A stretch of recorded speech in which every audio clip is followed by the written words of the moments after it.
Ok, chicos, entonces, después de haber visto la psicología renacentista occidental, vamos a ver la psicología filosófica alemana moderna. Entonces, para esto vamos a tener aquí a una gran figura y es Immanuel Kant. Immanuel Kant hace grandes aportaciones a la psicología, de hecho es uno de los que consolidan a la psicología o que ayudan a consolidarla como ciencia. Y entonces vamos a ver incluso por qué Kant se pelea con esta parte del racionalismo, por ejemplo, de Descartes, de Leibniz. Entonces, vamos a ver. Primero, la imagen o en general la postura que tenía Kant con respecto a la psicología era severa. Y era severa en el aspecto en el que era rígida, quería que la psicología fuera objetiva.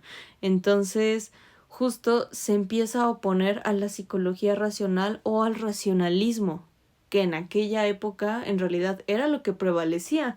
Si se acuerdan un poquito, para esta parte del racionalismo justamente ponía primero a la mente, ¿no? Por ejemplo, en esta parte de Descartes de primero pienso, luego existo. Y entonces era ok, realmente la mente simplemente surge, existe y es algo todavía prioritario hacia el cuerpo. Y aquí Kant está justamente en oposición a esas ideas.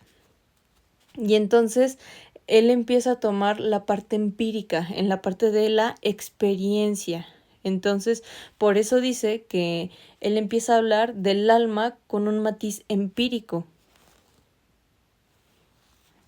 Ahora, vamos a preguntarnos, ¿ciencia? Realmente aquí empieza entonces a cuestionarse toda la parte del racionalismo. Y dice, ok, realmente no hay argumentos a priori. ¿A qué me refiero con esto? A priori significa antes de, es decir, no hay algo que lo sustente, no hay alguna base que justamente me pueda argumentar, justificar o sobre todo, claro, sentar sobre todo estas raíces, esta base o esta estructura hacia lo que el racionalismo en realidad pues estaba proponiendo. Entonces, por ende, eso hacía que el estudio de la psique pues se viera envuelto en un problema gravísimo, porque entonces decía que la ciencia como tal está realmente basada en elementos empíricos, en la parte de la experiencia, de objetos comprobables, de situaciones comprobables, y que entonces como no tenía argumentos o estos elementos a priori, pues en realidad, pues no, o sea, eso le quitaba mucho valor en general a la disciplina de la psicología. Pero entonces Kant empieza a proponerse que sí, la psicología va a ser ciencia. Y entonces Kant lo que propone es que empieza a hacer su propia concepción, es decir, empieza a hacer su propio concepto de lo que será una ciencia natural y la propone en general a esta fundación de ciencias naturales. Y entonces en el trabajo justamente que presenta, lo que hace es que dice que toda ciencia debe de adquirir datos mediante la experiencia y someterlos a las matemáticas.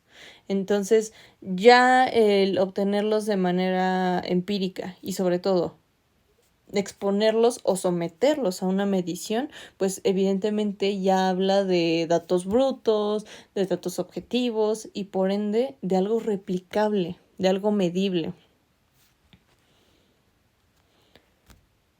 Pero entonces, dentro de todo esto, ya cuando ya tiene el concepto, ahora sí, empieza a ver, ok, ¿qué tenemos con respecto a la psicología?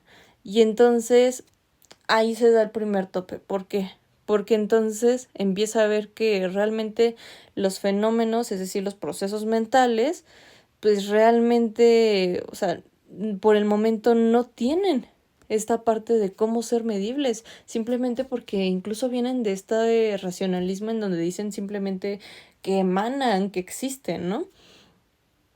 Entonces, pues justo empieza a decir, ok, los procesos mentales realmente no los podemos ver, no los podemos controlar. Entonces, ese es un problema. porque estoy diciendo que por un lado toda ciencia debe de ser medible, sometida al estudio de las matemáticas, y la psicología eso pues no me lo está dando. Entonces, empieza a ver que en realidad la baja calidad de la información que hasta el momento se dispone en la psicología es por 3 razones. Primero, porque usualmente el método de obtención de datos de la psicología se basa en la introspección. Entonces, de primer momento esto ya es complejo justamente porque es difícil separar la relación de los datos. Después dice que otra cosa que hace que realmente sea de baja calidad la información que tenemos de la psicología hasta el momento es pues la observación, es decir, cuenta con esta única herramienta, porque entonces pues está a disposición realmente de lo que el psicólogo únicamente observa.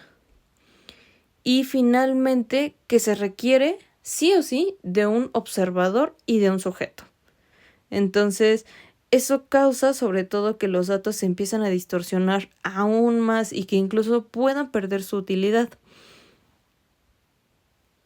Pero Kant entonces dice, ok, a pesar de la baja calidad de la información que hasta el momento se tiene con la psicología, ahora él propone algo y él empieza a decir, ok, vamos a desechar entonces el método introspectivo tradicional, es decir, esta parte justamente en donde uno mismo pues hace esta búsqueda, en donde hace esta observación, etcétera, porque pues es muy susceptible a sesgos, en general a las fugas de información, etcétera, ¿no?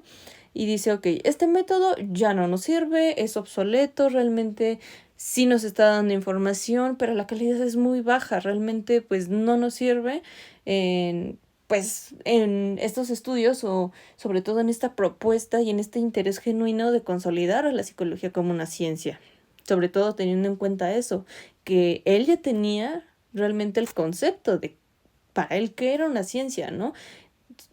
Por un lado esta parte de la obtención de los datos empíricos y por el otro lado el someterlo a la evaluación de las matemáticas, a una evaluación matemática, medible, etcétera. Y entonces dice, ok, desechamos este método introspectivo y vamos a adoptar una observación sistemática, es decir, sí vamos a adoptar esta observación, pero ahora va a ser sistematizada, es decir, va a tener una estructura. Y entonces empieza justamente a decir, ok, ¿cuál es el objetivo entonces de esta observación sistematizada? Bueno, va a ser que la psicología reúna conocimiento acerca del comportamiento humano. Y entonces, de nuevo vuelvo a preguntarse, ¿para qué?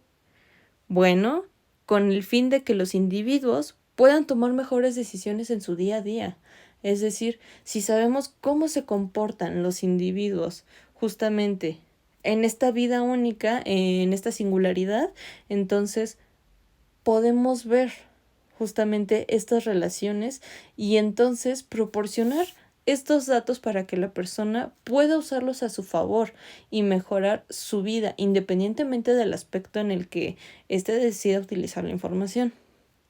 Entonces, este fue Immanuel Kant. La verdad es que Kant fue uno de los grandes que ayudó a consolidar a la psicología como ciencia y no solamente eso, sino que actualmente los estudios de Kant se siguen utilizando en psicología. Entonces, hablar de Kant es muy importante también porque en general también nos proporciona un montón de estudios en sensación y en percepción.